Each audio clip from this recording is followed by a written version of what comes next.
In today's video, I'm going to teach you blocked, how to deal with the new security risk warning in Microsoft Access. If you've recently opened an Access database and seen a security risk message that blocks content, you're running into newer protections that stop macros and VBA from running when a file comes from an untrusted place. The safest way to work with your database while keeping those protections is to tell Access exactly which folders you trust. That way, anything you store there will open without the warning. Start by opening Microsoft Access. You can have a database open or just be on the start screen. Either way is fine. Next, head to the File tab and at the bottom of the left-hand menu, choose Options. This opens the Access Options window where most of the program's safety and customization settings live. In the Access Options window, select Trust Center. This is the hub for security controls.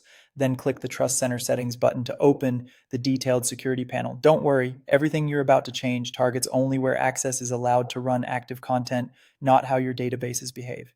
Inside the Trust Center, choose Trusted Locations. Think of this as an approved list of folders on your computer or network where you keep databases you know are safe. To add your folder, click Add New Location. In the dialog that appears, use Browse to navigate to the folder where your Access files are stored. This could be a local folder you manage, a project directory, or another well-maintained spot.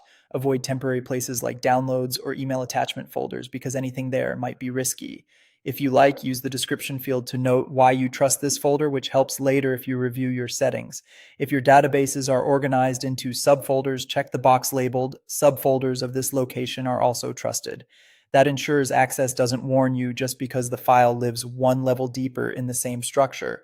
Only enable this when you intend to trust that whole tree. When you're done, click OK to confirm the new location, then click OK again to exit the Trust Center, and one more time to close Access options. From now on, files you open from that trusted folder will run without the security risk warning, while files elsewhere will still be protected. That's it. By adding a trusted location, you keep Access secure without slowing down your work. Keep your trusted list short, use folders you control, and update it only when necessary. Thanks for watching and happy building in Access.